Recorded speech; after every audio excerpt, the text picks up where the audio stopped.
जय श्री राम।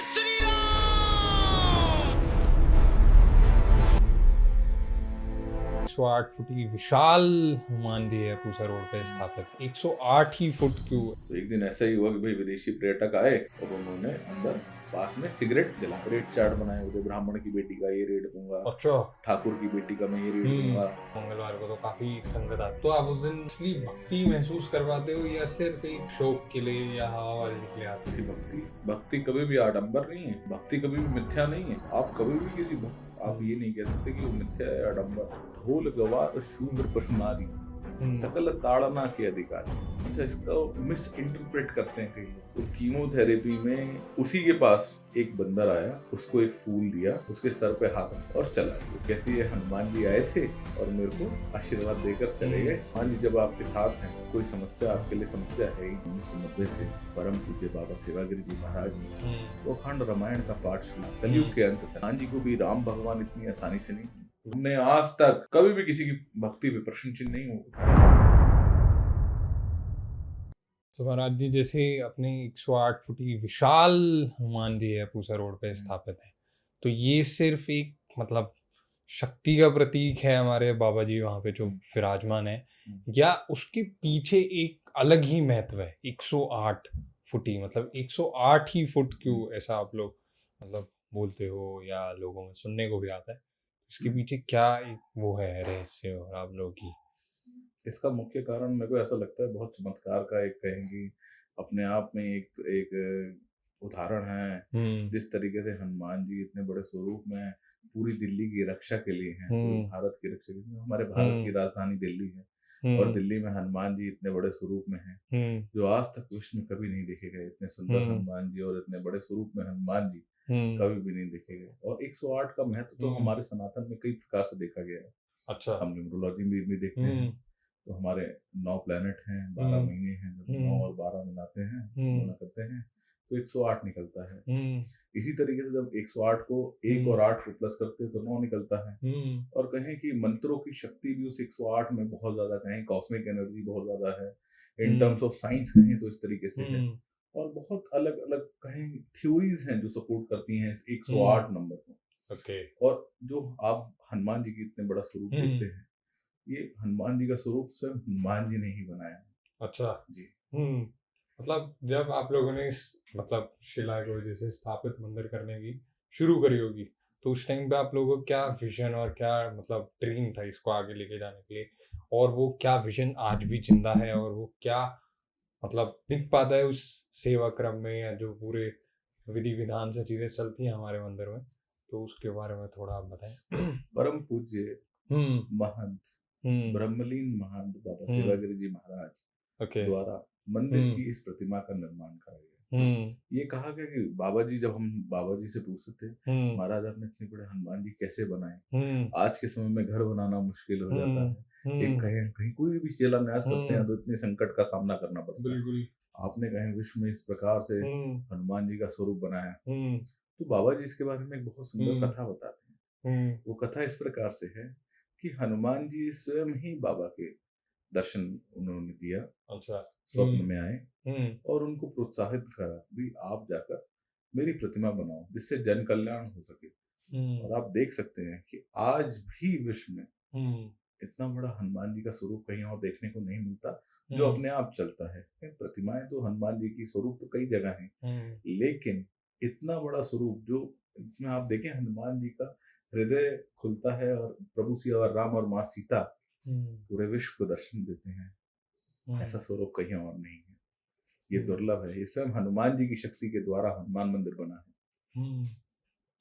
तो मतलब वो जो था ड्रीम, इसके पीछे का मतलब क्या विजन क्या था, मतलब बेसिकली कि इससे लोगों को एक अट्रैक्शन मिले या जो लोग अपने मतलब भक्ति के अंदर वो अपने आप को सरेंडर करना चाहते हैं, या जो हनुमान जी का मतलब काफी अवलोचन है जैसे हमारे सारे पुराणों में, विशाल रूप विशाल वो सब, तो वो सब प्रतीक को दिखाना चाहते थे, या मतलब इसके पीछे भी और गहराई में क्या है?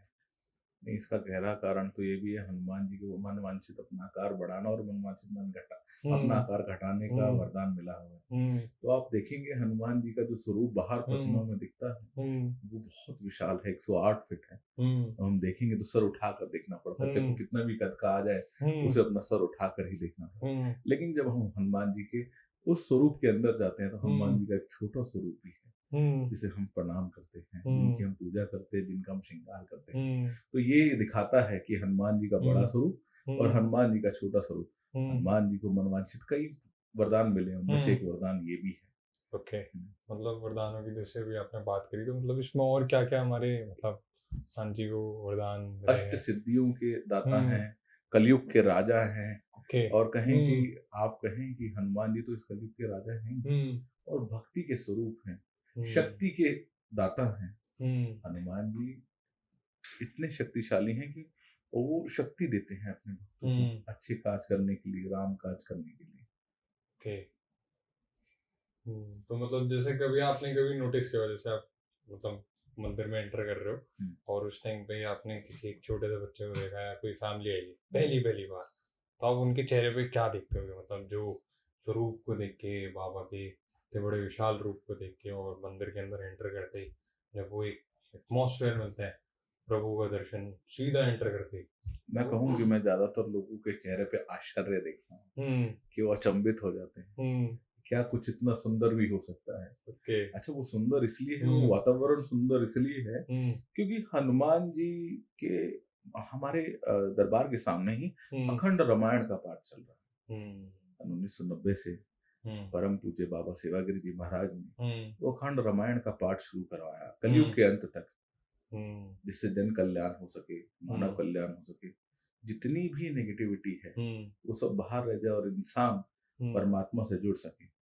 आप कहें जो वहाँ जाने वाले भक्त हैं, जो वहाँ दर्शनार्थी हैं, उनको इतनी पॉजिटिविटी मिलती है कि कहीं कोई बड़े एग्जाम हो, अपना कोई बहुत बड़ा स्वास्थ्य का संकट हो, वो आकर हनुमान जी के जब चरणों पे वो अपना कहते हैं तो वो संकट सब टल जाते हैं, हिम्मत मिल जाती है, हौसला मिल जाता है, शक्ति मिल जाती है, काम बनने लगते हैं और सब चीजें सुंदर होने लगती हैं।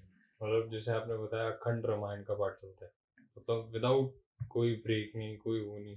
हाँ, बिना किसी ब्रेक के 1990 से अखंड रामायण का पाठ चल रहा है, जिसका वर्तमान संचालन अभी हमारे मंदिर के श्री महंत ओम प्रकाश गिरी महाराज मेरे गुरुवर भी हैं। ओके, तो मतलब इसके अंदर बिल्कुल भी मतलब एक चूक भी नहीं हुई? बिल्कुल चूक नहीं हुई। कोविड के टाइम पे भी जब पूरे विश्व में इतना बड़ा संकट आया तो भी अखंड रामायण पाठ को पूरा उस तरीके से संचालित करने का प्रण लिया।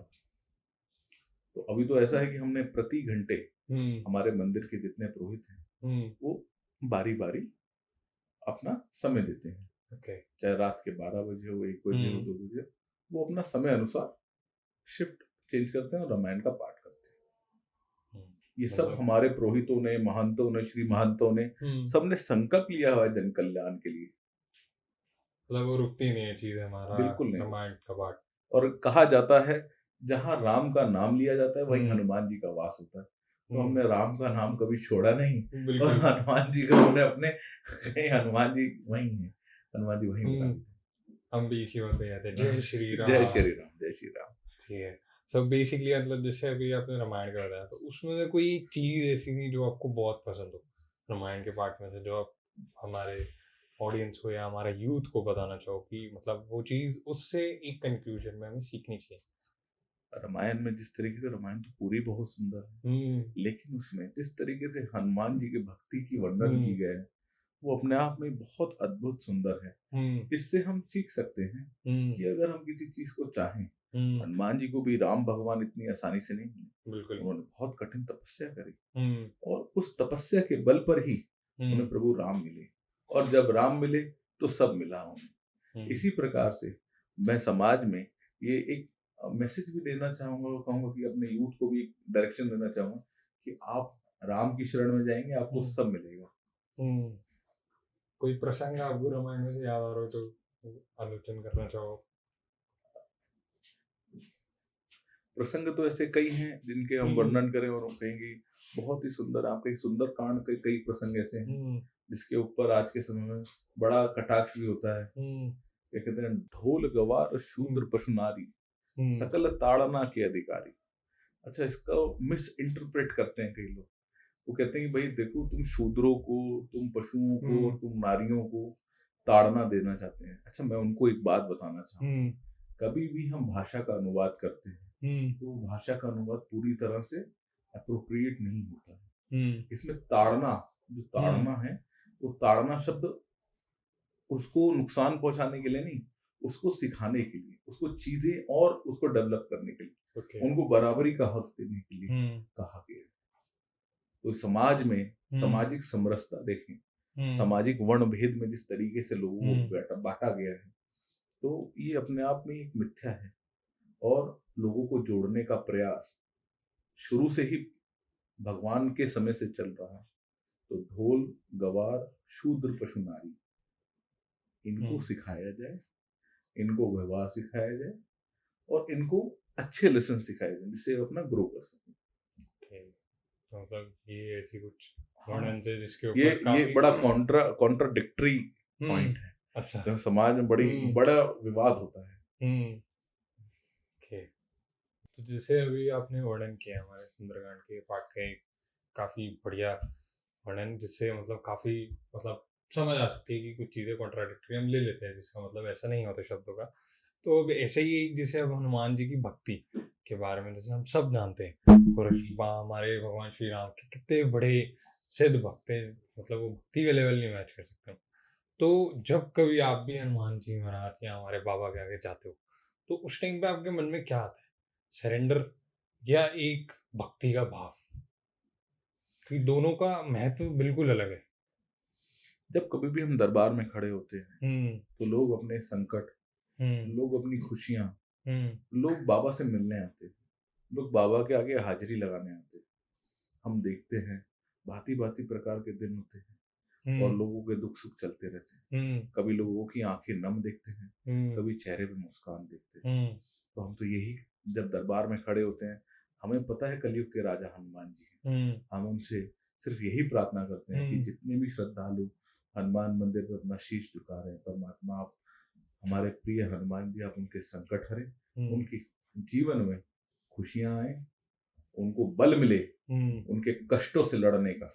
क्योंकि मैं हमेशा ये बात मानता हूँ कि कष्ट तो आएंगे जीवन में, आप उन कष्टों को टाल नहीं सकते, लेकिन हनुमान जी एक ऐसे देव हैं जो उन कष्टों से लड़ने का दम दे सकते हैं, कहीं की उतनी शक्ति दे सकते हैं। हनुमान जी से हमेशा ये बात मांगिए, हनुमान जी संकट तो आएंगे, लेकिन आपके दास पे इतनी कृपा हो जाए कि मैं उन संकटों को पार कर लूं और वो संकट मेरा कुछ न करे, इतनी शक्ति दीजिए।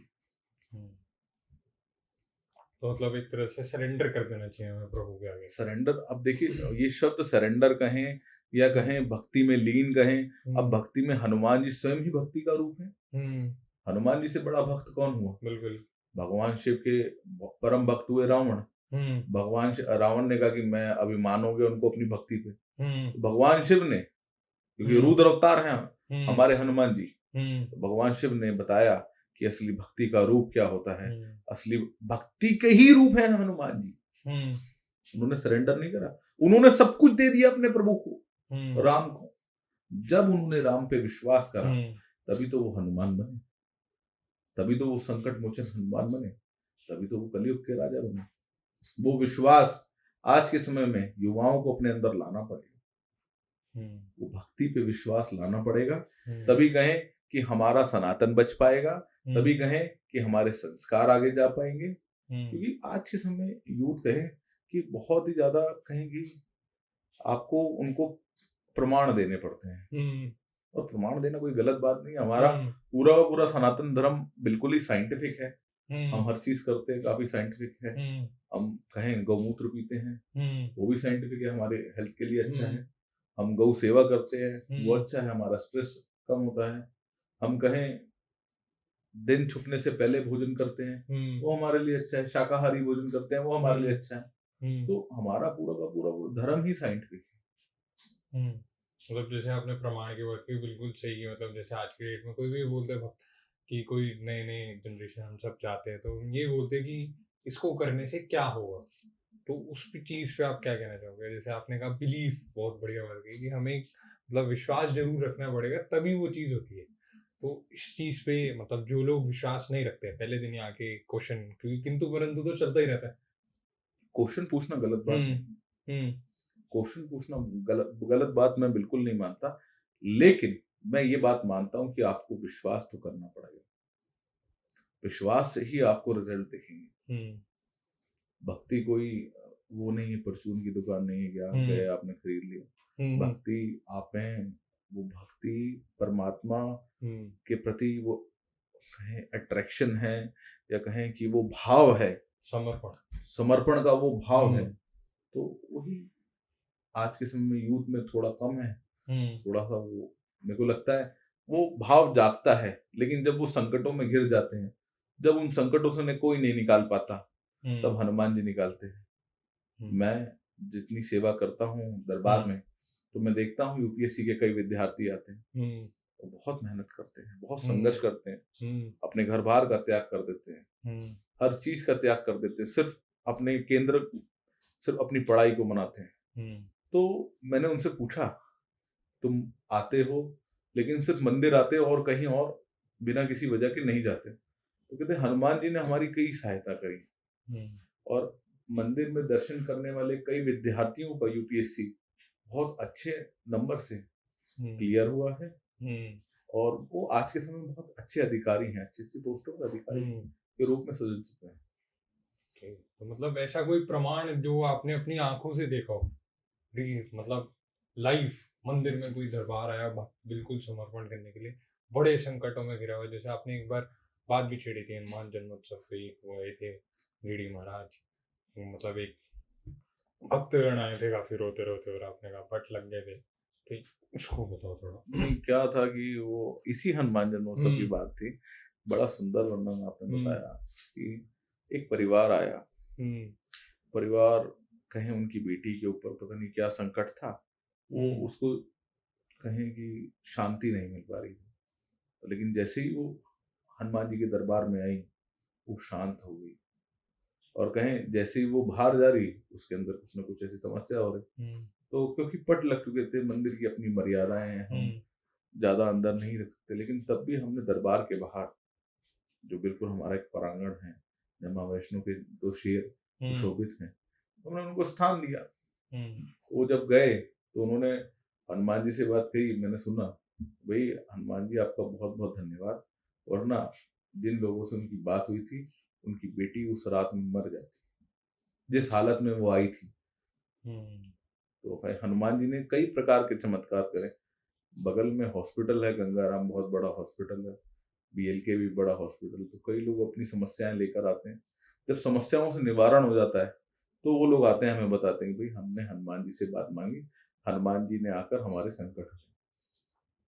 किसी तरीके से घटनाओं में एक घटना एक ऐसी भी है कि एक छोटी सी गुड़िया आई, 12 साल की, उसका कैंसर का कुछ समस्या हुई, तो उसकी कीमोथेरेपी हो रही थी। तो कीमोथेरेपी में उसी के पास एक बंदर आया, उसको एक फूल दिया, उसके सर पे हाथ रखा और चला गया। अच्छा। हाँ, तो जब वो कीमोथेरेपी कराकर बच्ची आई, तो उसके पिताजी ने मुझे बात बताई कि वो कहती है हनुमान जी आए थे और मेरे को आशीर्वाद देकर चले गए। तो इस तरीके की कई सुंदर घटनाएं हैं जिसमें समाज में आप कहें साक्षात हनुमान जी जाकर अपने भक्तों के कष्टों का निवारण करते हैं। वो घटना भी तो याद आई, इसी बात से आपने मेरे भी एकदम से क्लिक हुई, जो एक बार राम मंदिर के उधर यूपी में बम रखने की कहानी हुई थी। वो कहें वो तो हनुमानगढ़ी में कहें हनुमान जी तो साक्षात विराजित हैं, कहेंगे वो तो कहें केंद्र है हनुमान जी का। और अयोध्या में तो आपके समय में आपको पता है किस तरीके से हमारे रामलला विराजित हैं। मैं तो कोटि कोटि धन्यवाद करना चाहूंगा मोदी सरकार का, हमारे योगी महाराज का, भाई उनके होने पे ही हमारे रामलला विराज हो पाए। और कई आतंकी घटनाओं में ऐसा भी देखा गया कि वहां बम रखा, और बम रखा तो उसको कहें कि एक तार काटी वो हनुमान जी ने ही काटी, वानर रूप में आए थे हनुमान जी और उन्होंने काटी। तो ये तो लोक कथाएं हैं, तो सब जानते हैं। मतलब आप इस चीज को मानते हो कि मैं हनुमान जी मानता आज हूँ, भी ये मैंने हैं साक्षात शक्ति? अनुभव करी है। अच्छा। ये मैंने साक्षात अनुभव करी है कि जब कभी भी हम भी अपनी जिंदगी में बहुत निराश और उदास हो जाते हैं, तो हनुमान जी किसी न किसी माध्यम से आकर हमें अपना आशीर्वाद देते हैं, हमें ये हौसला देते हैं कि हम अकेले नहीं हैं, हम इन संकटों में अकेले नहीं हैं, हनुमान जी हमारे साथ सदैव हैं। जैसे आजकल हर कोई नहीं मानता, वो सब कहते हैं ये सब ढोंग हैं, ये सब कुछ नहीं होता। जैसे आपने संकट वाली कहानी बताई एक लड़की की, बच्ची की, तो वैसा कुछ मतलब सच में भी होता है? जैसे मेहंदीपुर बालाजी आरा में भी हम कई बार देखते हैं, तो वो सब लोग ढोंग बोलते हैं, ये सच में भी ऐसी शक्ति है? जैसे भगवान है तो भूत प्रेत भी है, तो ऐसा भी कुछ है? मतलब उसको मानते हो आप या कहते हो? मैं कहता हूँ कि हम सब ने पढ़ाई करी है और हमने पढ़ा नेगेटिव और पॉजिटिव का, एक हमें सबको सेंस पता है। जहाँ नेगेटिव है वहाँ पॉजिटिव भी है, और जहाँ पॉजिटिव है वहाँ नेगेटिव भी है। तो मैं तो कहता हूँ जो लोग ढोंग कहते हैं उनका मानना हो सकता है शायद सही हो, मैं उनको गलत नहीं कहता हूँ, जब तक किसी के ऊपर खुद नहीं बीतती या जब तक इंसान खुद अनुभव नहीं करता, तो जब तक इंसान को ढोंगी लगता है, तब तक इंसान को मिथ्या ही लगती है। लेकिन कहें कि जब आपके कष्ट में आपको कोई और सहारा नहीं दिखता, तो संकट मोचन हनुमान जी ही आपके सहारा होते हैं। आपका कोई लाइफ का ऐसा जब आप सच में बिल्कुल हार चुके, तो आपकी जिंदगी में आप बहुत निराश थे, तब उस टाइम पे आपको महसूस हो या आपने क्या फील किया उस टाइम पे? हाँ, जीवन काल में ऐसी परिस्थितियां आई कि हम भी बहुत निराश हुए, लेकिन जब हम उस समस्या से निकले, हमने देखा कि जब वो निराशा थी तो हमारे पास भक्ति नहीं थी, और जब जब हमारे पास भक्ति थी तब कभी भी निराशा नहीं आई। तो मैं यही आपके इस पॉडकास्ट के माध्यम से बोलूंगा कि भाई आप भक्ति मत छोड़ो, जब तक आपके पास भक्ति रहेगी निराशा छू नहीं पाएगी। समस्याएं रहेंगी, समस्याओं से कहें कि आप निवारण के लिए हनुमान जी से शक्ति मांगे, हनुमान जी आप मुझे इतना बल दीजिए, मैं इन समस्याओं से, इन संकटों से बाहर निकलूं। समस्याएं तो रहती हैं जीवन में, अप एंड डाउन तो चलते हैं, लेकिन वो निराशा नहीं रहेगी कि मैं कभी भी इस समस्या से जीत नहीं पाऊंगा। तब भक्ति है तो शक्ति है। भक्ति है तो शक्ति है, और मैं तो ये कहूंगा कोई भी समस्या आपसे बड़ी नहीं होती है। इंसान के जीवन में बड़ी से बड़ी समस्या भी आपसे छोटी है, और कहें हनुमान जी जब आपके साथ हैं तो कोई समस्या आपके लिए समस्या है ही नहीं। बिल्कुल। मतलब जब भक्त के अभी इन दिनों महाअवतार नरसिम्हा भी लगी है, उसके अंदर एक बड़ी सुंदर वो कहानी बताई गई है प्रहलाद जी की और भगवान विष्णु जी के महाअवतार की। तो ऐसे हनुमान जी भी हमारे कलयुग के राजा, जैसे आप कहते ही हो। तो शक्ति महसूस करते हो आप हर वक्त? शक्ति, उनका ऑरा, उनकी शक्ति ऐसा एक समय भी नहीं, एक क्षण भी नहीं कि जो मैं महसूस ना कर पाऊँ। तो जैसे आपने बताया हमारी श्रद्धा, भाव, भक्ति, समर्पण हम सब डेली बेसिस पे महसूस करते हैं मंदिर में जब प्रांगण में होते हैं या बाबा के पास जाते हैं। तो आज के केस में जैसे दिल्ली शहर में हम सब मतलब हमारा यूथ आता है, मंदिर जरूर आता है मंगलवार को, तो काफी संगत आती है। तो आप उस दिन मतलब असली भक्ति महसूस कर पाते हो या सिर्फ एक मतलब शौक के लिए या हवाबाजी के लिए आते हैं?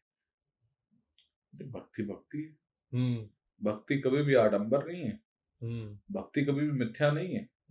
आप कभी भी किसी भक्त को आप ये नहीं कह सकते कि वो मिथ्या है, आडंबर है। भाई देखो, हर किसी की पूजा पद्धति अलग होती है, हर किसी का भाव अलग होता है। कोई हनुमान जी को पुत्र की तरह पूछता है, कोई हनुमान जी को भाई की तरह पूछता है, कोई हनुमान जी को पिता की तरह पूछता है, कोई हनुमान जी को गुरु की तरह पूछता है।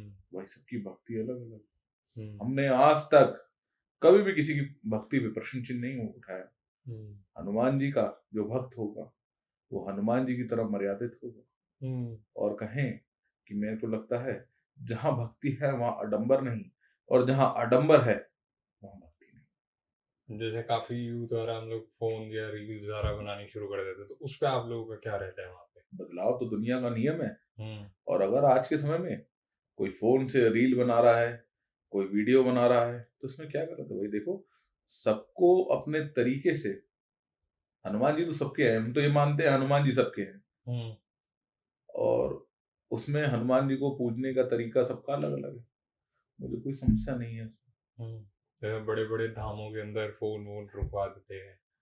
अगर वो फोन चलाना, वो वीडियो चलाना आपकी वजह से किसी और को समस्या हो रही है तो वो समस्या का विषय है। लेकिन अगर कोई नहीं है, शांत एकांत प्लेस है, मंदिर की कमेटी भी आपको अलाउ करती है उस तरीके की वीडियो शूट करने के लिए या वीडियो बनाने के लिए, तो मुझे लगता है उसमें कोई समस्या नहीं है। लेकिन अगर नहीं करती और आप फिर भी कर रहे हैं तो मुझे लगता है कि आपको थोड़ा सा संयम और इस प्रकार की चीजें नहीं करनी चाहिए। जैसे केदारनाथ में आज के समय में आपने देखा कि इतना लोग वीडियो रील वगैरह बनाना शुरू कर दिया उन्होंने कि भाई लोग दर्शन ही नहीं कर पाते। तो वहां की कमेटी, वहां के प्रशासन ने ये एक नियम लाया कि भाई आप फोन नहीं चलाएंगे।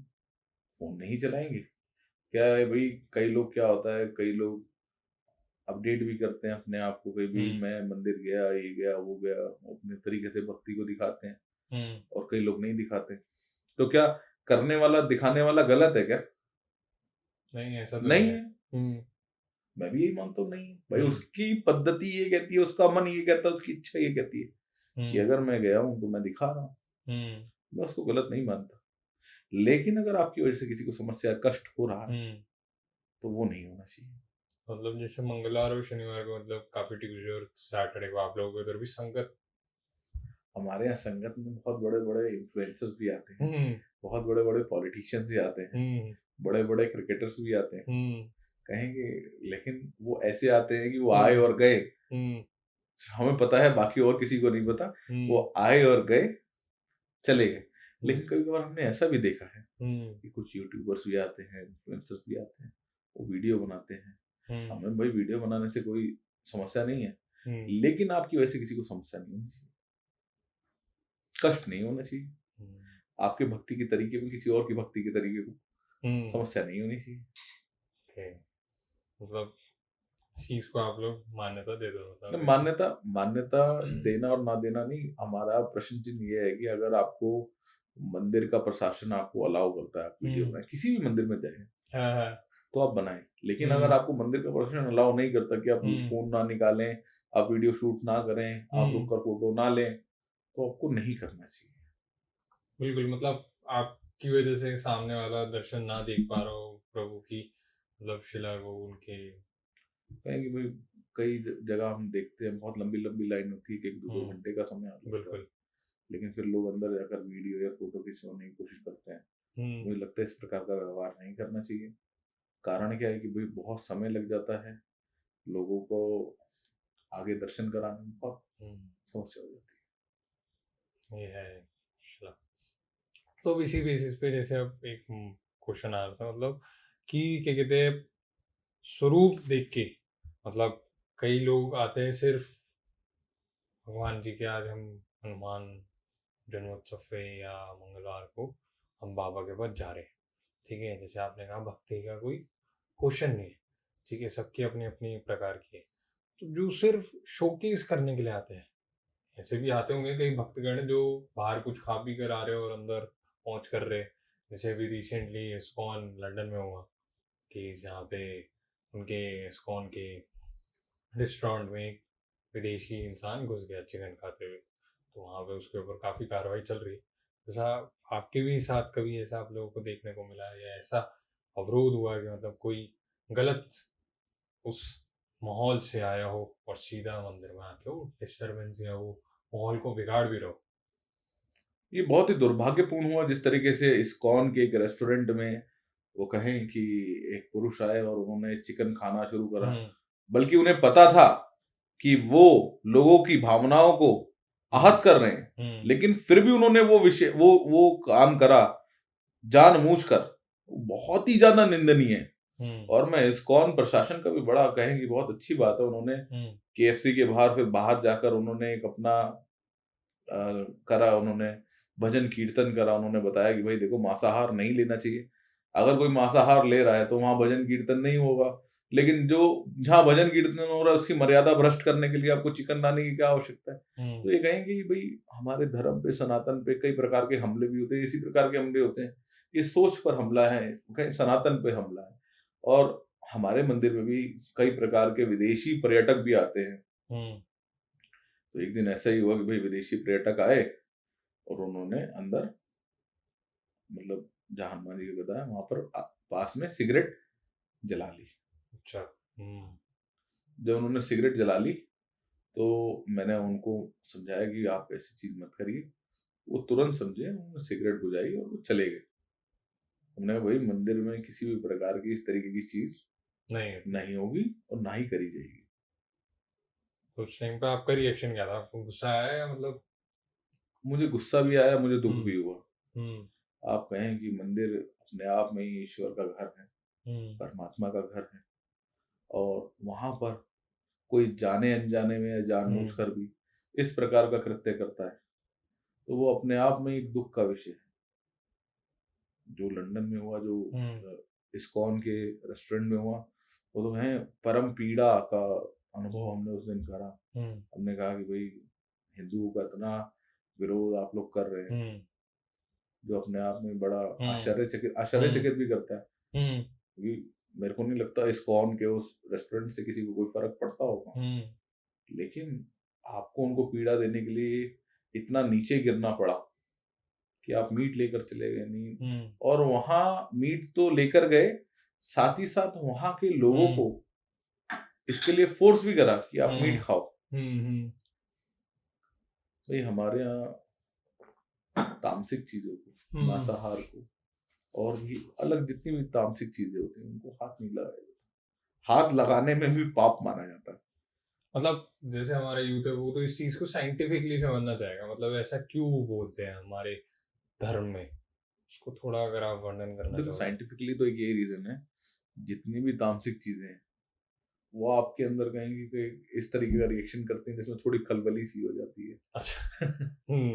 और कहें कि भक्ति एक ऐसा मार्ग है जिसमें शांति मिलती है इंसान को, जिसमें उसको संतोष मिलता है, जिसमें उसे ऊर्जा मिलती है। तो भक्ति कहें बिल्कुल सात्विक है। अच्छा। तो इसलिए भक्ति का जो पथ है वो सात्विक है और तमस से दूर रहते हैं। मतलब ये सब चीजें तामसिक ऊर्जा को बढ़ाती है। तामसिक ऊर्जा को आपको बढ़ाते हैं। जैसे अब इस केस से हमें काफी पीड़ा भी हुई, बट क्या आपको लगता है कि आजकल सोशल मीडिया से भक्ति के अंदर एक जागरूकता बढ़ी है या वो भक्ति का लेवल गिरा है? मेरे को लगता है सोशल मीडिया आज के समय में हमारे यूथ की आवाज है। हम इस बात को डिनाई नहीं कर सकते। हमारे पॉडकास्ट भी सोशल मीडिया पे आएगा ही, है ना, तो हम उसको भी डिनाई नहीं कर सकते। सोशल मीडिया आपको अपने एक्सप्रेशंस शेयर करने का आज़ादी देता है।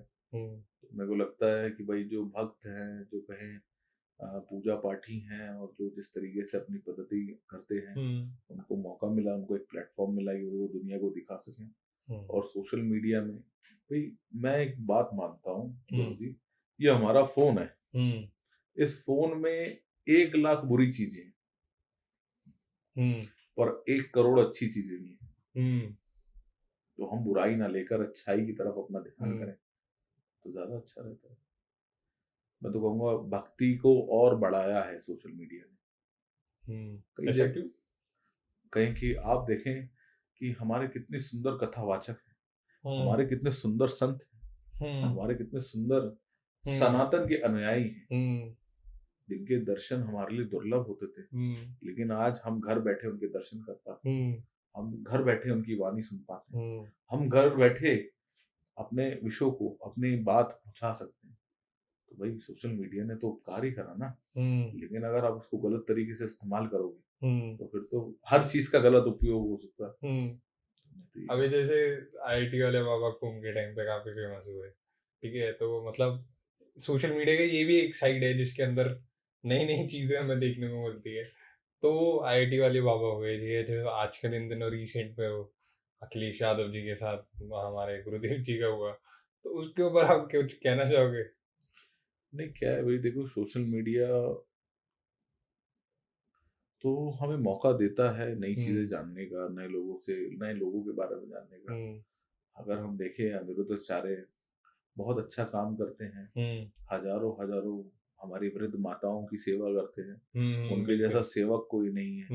लेकिन हाँ उनकी कोई ऐसी बात पकड़कर समाज में जिसकी उन्होंने गलती मान ली है, एक होता है गलती करना, भाई गलती की तुम क्या सजा डिसाइड करोगे, बिल्कुल।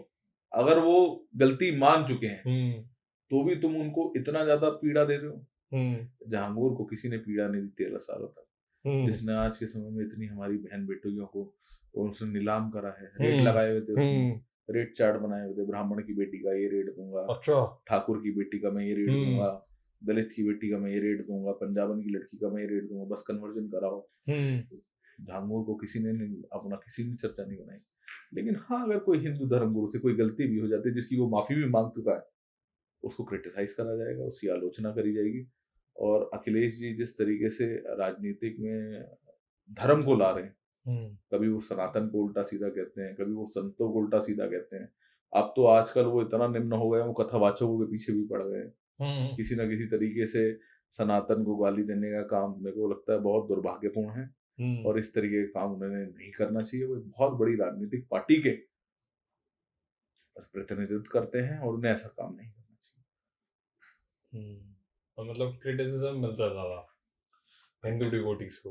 क्रिटिसिज्म आप देखें, हिंदू डिवोटीज की बात नहीं है, आप कहेंगे कुछ कहने को है नहीं, मेरे से कोई गलती हुई, मैंने कोई गलती करी, मैंने उसकी माफी मांग ली, बिल्कुल मैंने उसकी माफी मांग ली। गलती का तो यही है ना, अगर इंसान को बोध हो जाए कि भाई उसने गलत कर दिया, उसने माफी मांग ली, वो क्रिटिसाइज आपको रुकना चाहिए। लेकिन नहीं, जब तक हम उसे मिट्टी में मिला नहीं देंगे, जब तक हमें चैन नहीं आएगा। ये विषय चल रहा है। तो क्या चल रहा है भैया, निरुद्धाचार्य की क्या गलती है? वो उन्होंने अगर कोई ऐसा विषय बोला, उन्होंने माफी मांग ली। हनुमान जी के पास ही वापस चलते हैं, हमारे बाबा के पास, वही सबसे बढ़िया सोल्यूशन है।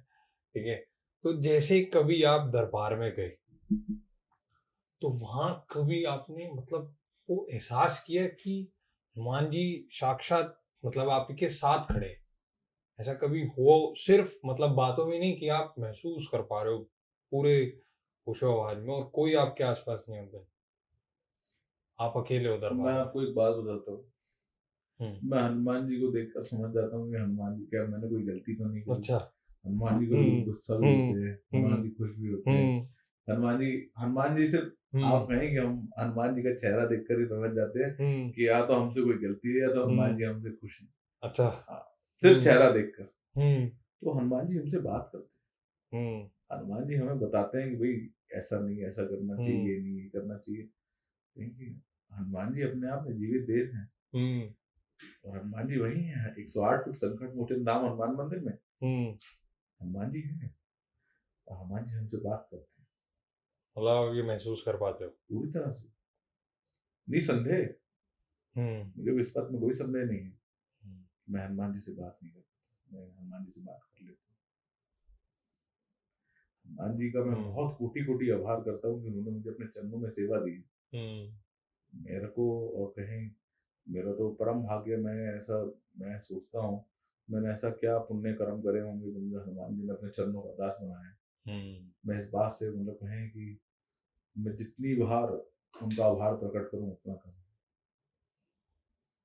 ऐसा कभी मतलब लगता है जैसे हम लोग कई बार ईगो में आ जाते कि नहीं यार सुनी, आज प्रभु ने हमें मतलब प्रभु से रूठ गए हो आप कभी, तो उस टाइम पे आपको ऐसा लगा कि हनुमान जी हमें कुछ सिखाना चाह रहे हैं? आज की डेट में जैसे हम लोग यूथ भी कई बार अपने बड़ों से अपने हम गुस्से में आ जाते हैं, ईगो में आ जाते हैं, तो उस चीज पे आप कुछ कहना चाहो?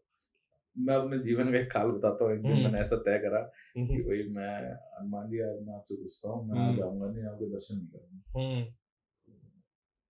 मैं चला गया, मैं मंदिर में ही था, लेकिन मैंने हनुमान जी के दर्शन नहीं करे। मैं सारी जगह दर्शन करे, मैंने हनुमान जी के दर्शन नहीं करे।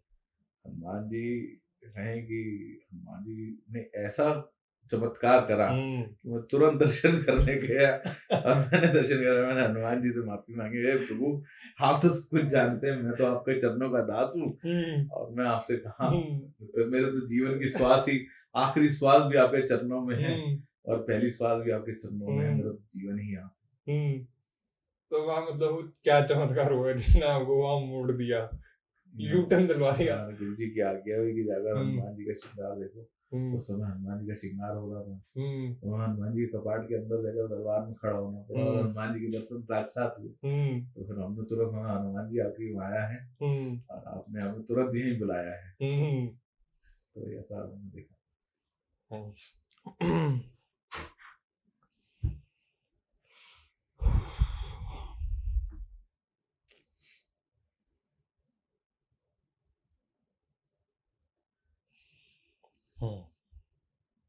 जैसे अभी आपने बताया ये चमत्कार, तो कभी ऐसे किसी भक्त ने भी, मतलब आप दरबार में खड़े होते हो तो जैसे अभी हनुमान जी को तो आपने महसूस किया, अभी किसी भक्त की ऐसी भक्ति आपको मतलब छू गई हो, जब उसने आपके साथ वार्तालाप करी या आपके साथ वो मिले, उसमें आपको उनकी भक्ति छू गई हो, और ऐसा कभी कोई भक्त आपको ऐसी बात कह गया हो जो आपके मन दिमाग आज तक बसी है, जिसको आप हर बार याद करते हो, यार एक वो जने थे जिन्होंने ऐसी बात कही थी?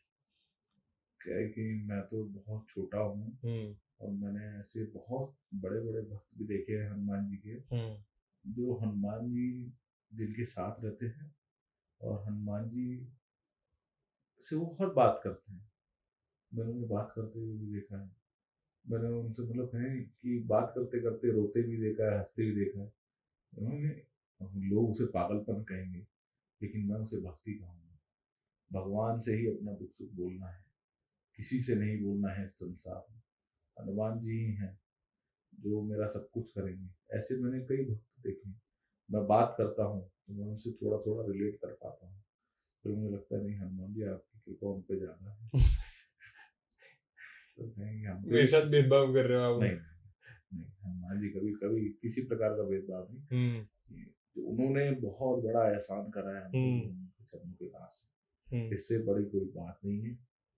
हनुमान जी ने अपने चरणों की सेवा दी हुई, उससे बड़ी मतलब है हमारी क्षमता से ज्यादा हनुमान जी ने दिया है। हनुमान जी की भक्ति कहेंगे, हनुमान जी के जितने भक्त हैं वो कहते हैं हमें पता ही नहीं चला हम यहाँ तक कैसे पहुंचे।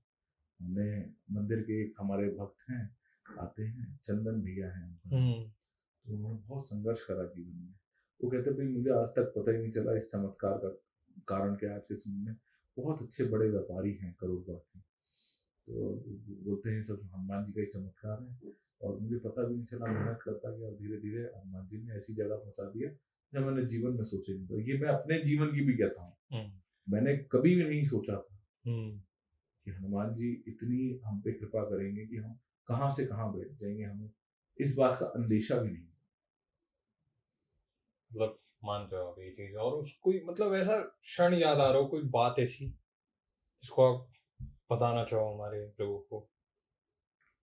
ऐसे कई क्षण हुए जीवन में लोगों के, लोग आते हैं कई बहुत बड़ी पीड़ा में आते हैं, कई जैसे हनुमान जी की यहाँ सेवा करते हैं कई लोग, तो वो अपनी पीड़ा हनुमान जी से बोलते हैं और ये पीड़ा का निवारण होता है। कई लोगों का बड़ा बड़ा ऑपरेशन होता है।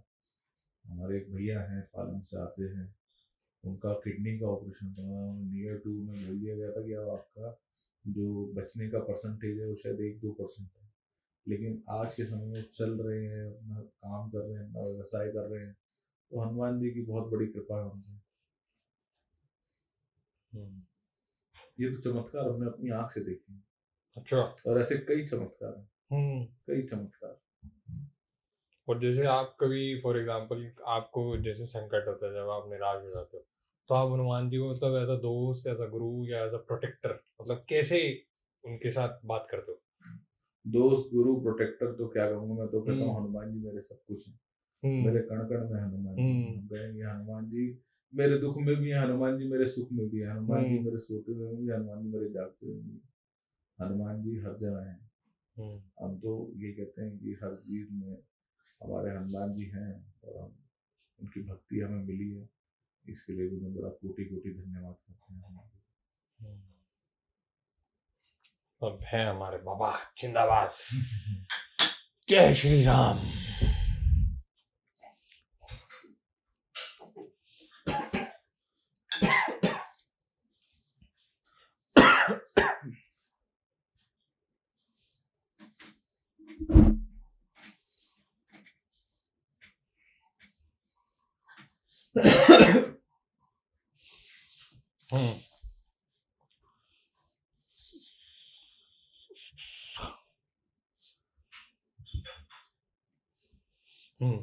क्या कभी आपके साथ मतलब बैक टू द ट्रैक का ही बैक टू द ट्रैक वापस फ्लो में आते हैं, हम भक्ति पे बात कर रहे थे, इंटरव्यू नहीं लगेगा ये हमारा।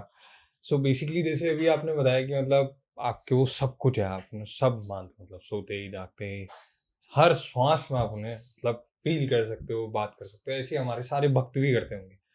तो कभी एक बार मतलब ऐसा कभी क्षण हुआ जिस दिन आप बैठे हो मंदिर में दरबार में और उस दिन मतलब आरती हो रही है या मतलब शंख बज रहे हैं हमारे मंदिर में और घंटियां बज रही है, तो ऐसा कोई क्षण कभी जिसने मतलब उस पल में आपको एक बार को इतना इमोशनल कर दियो कि आपके वो आंसू में कन्वर्ट हो गए, ऐसा कभी हुआ? ऐसा कई बार हुआ है कि भाई कहें कि हम कहेंगे वो एक एनर्जी है, मिक्स एनर्जी, जब आपके अंदर एक बार आपको कहें कि स्पर्श होता है या आभास होता है तो आपके इमोशंस काफ़ी कंफ्यूज हो जाते हैं। आप इससे एनर्जी को किस तरीके से देखें, आप हंसे रोए या क्या करें। तो मैंने अपने साथ ही नहीं कई लोगों के साथ देखा है, उनके अश्रु बहते रहते हैं, आरती होती रहती है, अश्रु बहते रहते हैं। कई बार तो ऐसा भी हुआ, हमने आरती करा है, हमने ऐसा अनुभव करा कि हमारी आंखों से निरंतर अश्रु बह रहे हैं, लेकिन वो क्या है कि कहीं कनेक्शन रहता है परमात्मा से। और ऐसा अनुभव हमने देखा है, स्वाभाविक कई लोगों को देखा है जो कहें कि हनुमान जी के प्रति ज़्यादा आस्था रखते हैं।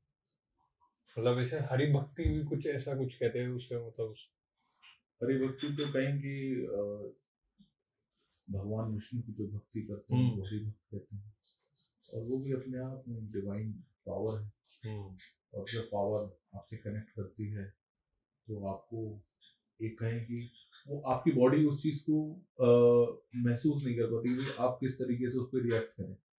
आप हंसे रोए तो स्वाभाविक रूप से ज़्यादातर लोग यही देखे गए हैं कि उनके अश्रु निकलते हैं, उनको खुद नहीं पता होता क्यों अश्रु निकल रहे हैं, लेकिन वो इतना कनेक्ट हो जाते हैं कि उनके अश्रु निकलते रहते हैं। और कभी मतलब ऐसा कोई मंत्र मेरे बाबा का जो आपकी जिंदगी में आपने खुद ने मतलब आपके जहन में मन में बसा हुआ है, उसका मतलब आध्यात्मिक रूप से मंत्र, वो आप ऐसा मंत्र पढ़ते ही हो जब भी आपको कोई संकट या कोई वो कोई सी भी प्रॉब्लम है अपनी जिंदगी में, आप रोजमर्रा की जिंदगी के अंदर कभी भी याद कर लेते हो, ऐसा कोई हनुमान जी का मंत्र या ओम हनुमंते नमः एक ऐसा मंत्र है, मुझे लगता है जो पूरे विश्व के लिए बड़ा लाभकारी है। और कहें कि लोग अपना जाप करें तो उनको उनके संकटों से एक लड़ने की शक्ति मिलेगी, हनुमान जी का आशीर्वाद मिलेगा। तो इसको हम कैसे मतलब बोलेंगे, मतलब ओम हनुमंते नमः, तो मतलब ये मंत्र जाप करे मंत्र जाप ऐसा करें, ये मैं अपने जीवन में देखता हूँ। अगर भाई मेरे को ऐसा लगता है तो मैं मंत्र का जाप करता हूँ हनुमान जी का, मैं थोड़ा सा साइकोलॉजिकली और पावरफुल अपने आप को फील करता हूँ।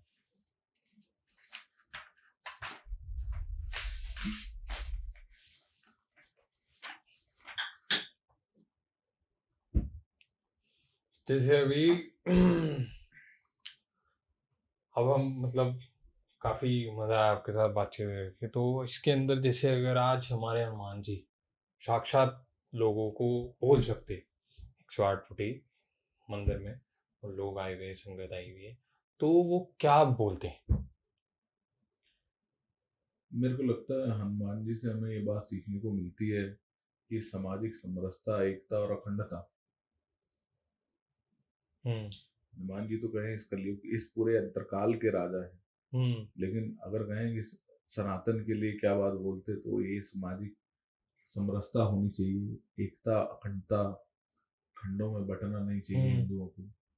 हिंदू एक है तभी कहेंगे बचेगा।